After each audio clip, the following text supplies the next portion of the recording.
today I'm going to film my Tuscany Grand Prix rundown. So that was the most boring yet exciting race I have ever watched in my life. So I'm going to get straight into it. So we're going to just go straight to qualifying. Q1 it was Magnussen, Latifi, Russell, Giovinazzi and Gasly.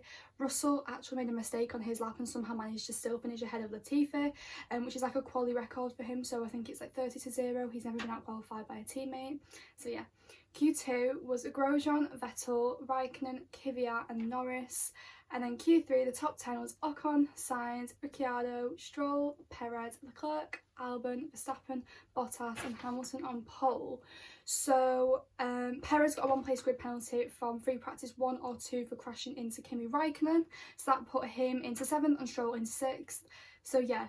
On the grid, Verstappen had a power unit issue. They thought it was fixed, but it turned out it wasn't perfectly fixed. Another thing, this was the Ferrari's 1000th Grand Prix. Just to get it now, they had a special livery, yeah, for that. So, the start, Bottas gets past Hamilton. Verstappen has a good start, and then something kicks in and he drops right back.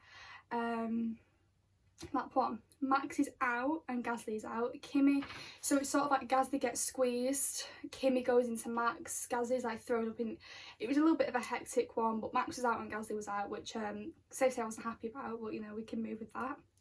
So yeah, Carlos also spins, Seb's front wing gets broken. So yeah, the safety car was out for 6 laps, and then the safety car restart happened. A massive crash, everyone was okay. It was Giovinazzi, Latifi, Sainz and Magnussen out, and the race happened to be red flagged after like a lap or so under the safety car. So what happened is it was obviously a rolling start, which is like a safety car start, the average one that you always have with a safety car, and I don't know who was to blame. I'm not going to put blame because I don't think it was anyone's fault specifically. I don't think it was anyone's fault specifically, but yeah. Bottas, obviously he was leading, so he leads the pack and he controls how everyone sets off, and the people at the back of the pack were a little bit too eager and were just sort of putting their foot down quite early. Again, it's like a 50-50 one because Bottas was sort of speeding up and slowing down, but obviously he doesn't have to start until the line, and he didn't. Everyone behind him actually had started, like thought it had gone on, thought the start had happened, and it hadn't. So they were a little bit eager, jumped the gun. It was just a little bit of that, a little bit of everything. So yeah. That was a hectic crash. So it was sort of like Sainz went into Magnussen, Giovinazzi went into Latifi. Sainz had like a car on his halo and Latifi a car was in the side of it. How everyone got out unscathed, I don't know, but they did. Then the second standing start of the race was lap 9 going into 10. Hamilton takes back the lead and Albon dropped right back.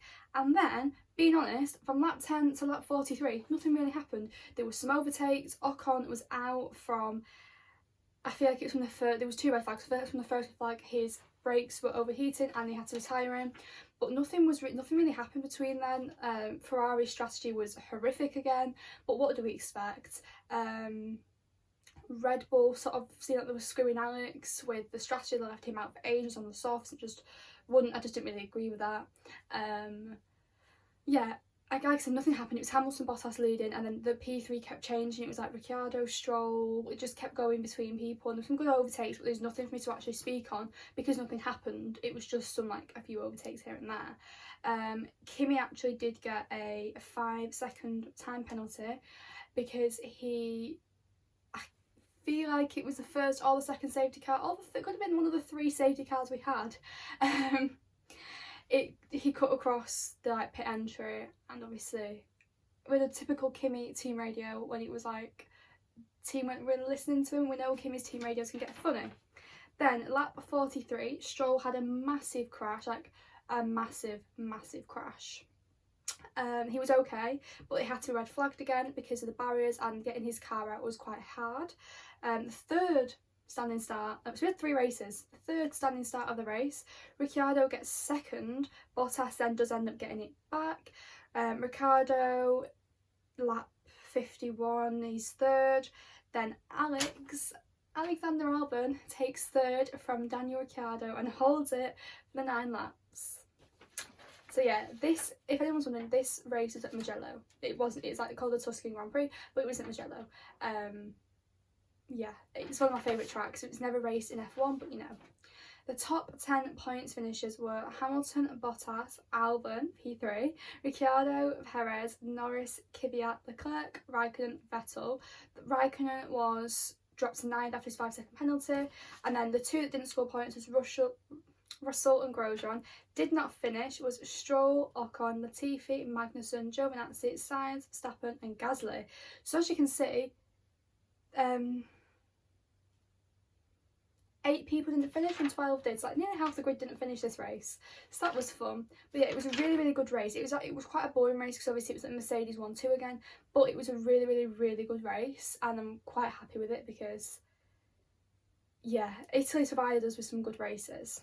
So yeah, I really hope you enjoyed this video. If you did, please make sure you hit the thumbs up button. Make sure you subscribe and you follow my Twitter and my Instagram and my TikTok. My Instagram and my TikTok is LilyMorris_1 and my Twitter is LilyMorrisF1. I really hope you enjoyed this video. Please make sure you like, comment and hit the notification bell so you're notified every time I upload. Thank you. Bye.